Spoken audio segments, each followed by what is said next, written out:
Okay, time for an update, guys. Boy, it's been a long week. Last time I was working on, I needed to work on these latches to lock these doors down. So I just got these ones. I was gonna, do paddle latches and all this stuff, and they look so nice, but it didn't work out. Just the way it was set up, I just couldn't do it. I just couldn't install them. So I just went and ordered these on Amazon. I get like a pack of 20 of them. That way, if you get enough of them, the same key fits everything. So if I were to do paddle latches, you order like 4. They'll have 2 different sets of keys. So these work out. They're pretty, I don't know, cheap, but anyways, they work out pretty good. So this is the side panel I was talking about. Okay. First I had a question, or somebody had a question about, is it rubbing? Is the top of the wheel rubbing? If you look, let me move over here. So the wheel sits inside, see? But on the outside, see, you got plenty of room here. Now underneath, it doesn't touch because these cross braces here, these supports, run on each side of the tire. So I put this is a 2x4. So this is 3.5 inches thick, see? So I got 3.5 inches of clearance. So that's plenty of clearance. Sorry, it's dirty. I took it down and weighed it, and they were watering down there to keep the dust down. So I was a little surprised how heavy this is now. Actually, I wasn't expecting it to be it's running about, right here the camper's about 2,620 pounds is what you see. So adding these doors right here is probably going to be about 2,700 total. That's full of everything. So still having to watch the weight. I didn't cinch this down because I wanted to show you guys what it looked like inside. So I can't film and then unlock it at the same time. So I just do this. So here you go. This is what it looks like. And I got to get some cables here. I'll do that tomorrow. I got to make a run for supplies. So that's it. So what you have is, let me set this thing down. So your tie downs are hidden, okay, inside. So they're strapped down so you don't see them. Kind of makes it a little bit cleaner looking, I think. And if they're on the outside, like most campers, they could get stolen, if you leave your camper. And you know what, to be honest with you, anybody can break into anything and steal. So, but it does help a little bit, kind of makes it look nicer and kind of gets rid of them. And so I wanted to show you the space, what you can do with this versus a lot of guys do storage boxes, with little doors underneath, and you're limited on what you can put in there. And depending on what you want to put in. So I wanted extra water. I wanted extra propane tanks. I needed the space that you can't, put an extra propane tank typically in these little toolboxes. So this is what worked out for me. And then this makes a great platform, if you want to cook outside. I'm going to be carrying a wok. So you can, buy some veggies and stuff and do a lot of stir frying, but you can do all your meal prepping out here if you want, so that's the way it works there. I'm working on the other side. I'm getting close, but this is, I just mounted that one today and I got to finish it all out. So, but I'm running out of material, some of this, angle. So, so far I like it. It looks goofy, to a degree, but it serves a really good function. And so these doors, I'll go inside and show you what these were for some of you guys that don't know. But these doors, this is how I'm going to gain access. So on this side, I'm going to do the diesel heater. So I have a portable diesel heater that's going to sit in here, and then I'll just take this door off and I'll duck it right in here. So this camper has already, a furnace, but when I used it one time up at high altitude, the furnace quit working. So I'm like, you know what, this is terrible waking up in 40-degree mornings. So I'm just having extra backup, and another reason is I'm trying to stay away from everything being, you know, leaning more toward propane. I want to kind of lean more toward 12 volt side. So, but I want the propane as a backup, and that's the advantage of doing a camper. I would love to build my own camper, but I was like, you know what? These things are already wired. They've got propane, everything's set up. You just got to add the solar system. And so it's just much easier to do.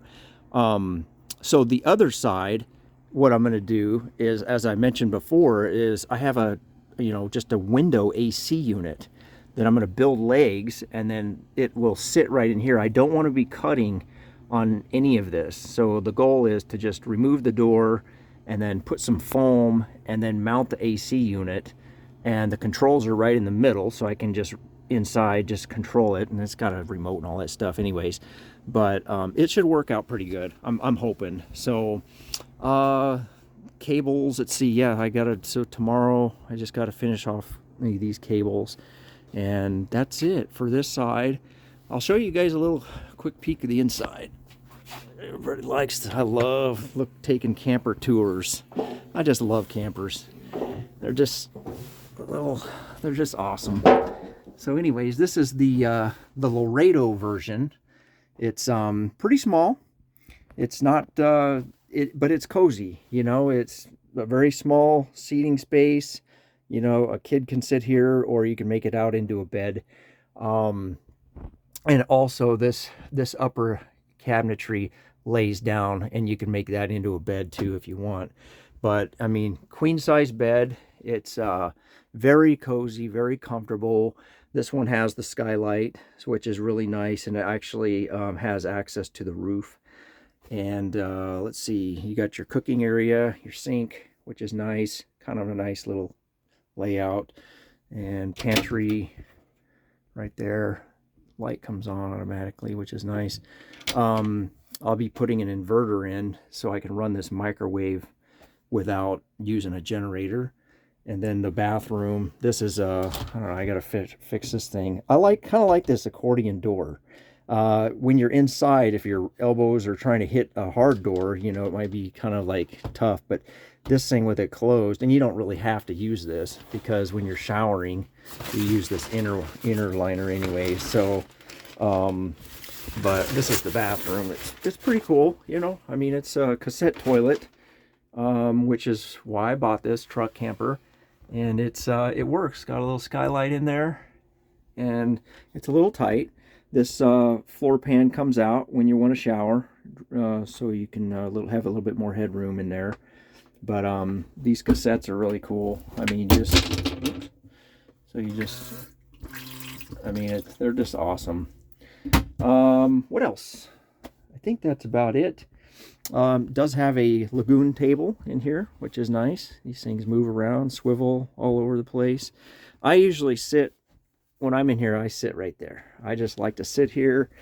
I like to look out the window, you know. It's just, and these windows are really nice. They're the acrylic windows, and they have, you know, the shaders and the stuff that comes down. These are like the best windows ever. And they're really well insulated. So that was another advantage. This is the other thing for heat. So I bought one of these a while back. This is the Olympian Wave 3, and it's supposed to be good for, I think, around 100 square feet, which I thought would be fine for this place because it's really small. And bought these little pedestals and ran the gas line in here, and that's another advantage, guys, is when you're doing a truck camper like this on a flatbed. They actually make flatbed truck campers, which is, they fill that spot outside where I've got storage, and it's camper, you know, so you have more floor space.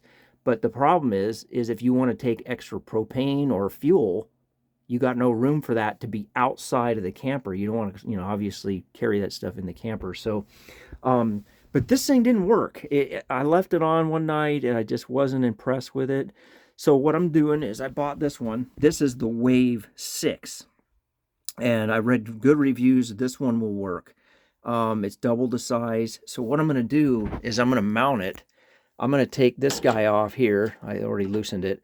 But I'll still run the ducting down in, there's actually a, way down below here, there's a kind of a hole, a gap. So I'll run the ducting down here. So the original furnace will still work, but this is going to go right here in its place. And the reason I did that was because these don't make any noise. I'm a real sensitive sleeper, and even though this is a really good furnace, it doesn't make too much noise compared to those old ones that really are obnoxious. Click, click, click, click, woo, you know. Everybody knows that if you have old RVs. But anyways, those things just wake me up like crazy. So I wanted to run this all night, and to be able to have no noise at all.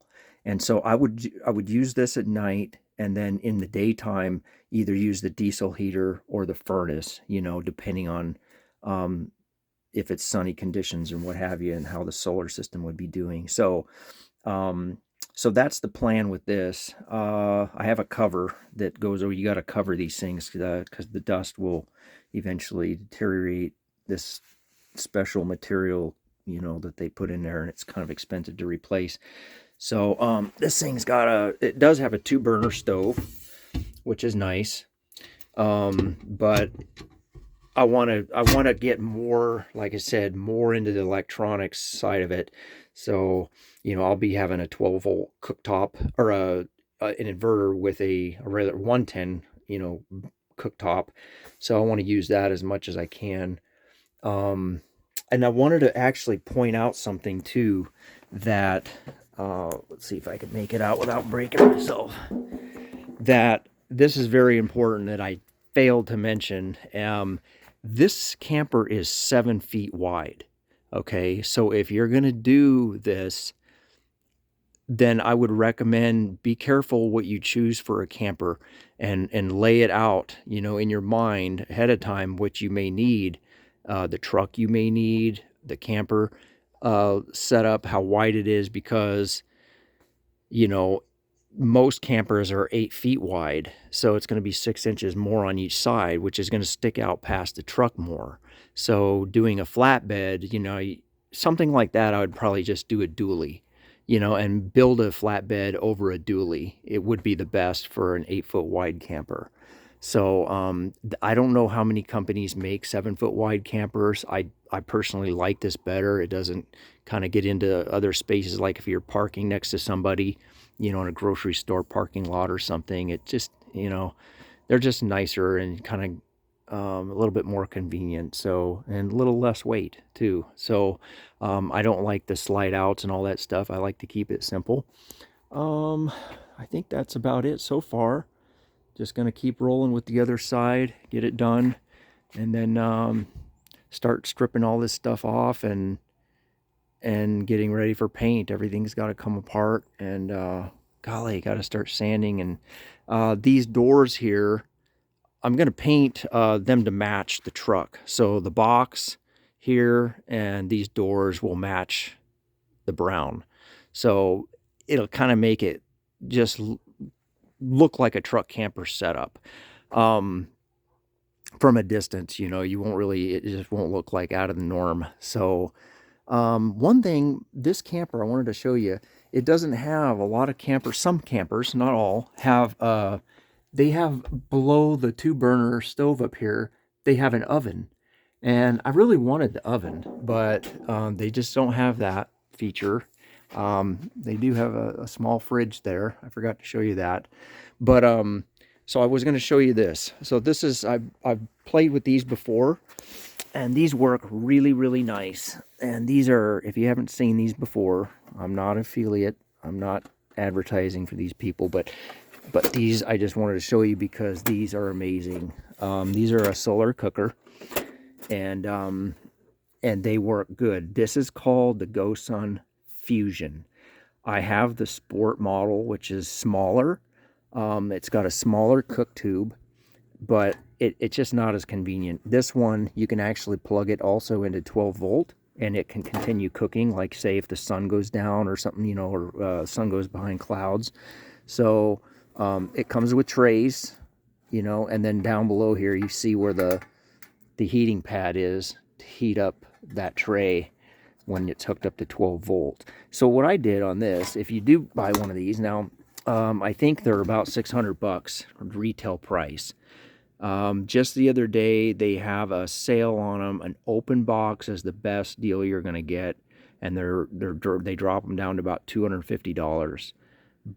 And that's a really good deal. They used to be about 500. They've gone up 100, I think. But you can get deals, you know, Christmas, 4th of July, all these different holidays. They always have sales. So, but when they do the open box sale, those things go out within a few hours. They're gone. So, but anyways, I built this. This is I just took this tray. This is a stainless steel. And then what I do is I just set it in here like so, and it makes it flat. So now you can cook biscuits and things like that in here, you know, without having that, that curve. So it makes it a lot better. So that was just an idea. And then what I like to do is these, you can get from them. These are silicone, but I don't really cook with these too much. I actually have like metal baking trays that I stick in there. But, you know, these things cook anything you want, bread, everything. They're amazing. And then they have a kickstand that you can get. It brings them up, and then you can put your water in here, and you can heat up water, you know, all this stuff using the sun. So, you know, that's what, it's free power, and that's what I like. So this is what I use instead of using an oven. And then this is from Cold Steel. Remember those? I used to carry those military shovels, you know, and they keep falling apart and just, they don't work. But this is Cold Steel product, and I thought, man, that's pretty handy. Short little shovel. So pretty good, really stout. So anyways, recommend that one too. So that's it, guys. For now, I hope you guys have a good evening, and we'll catch you on the next one. Take care.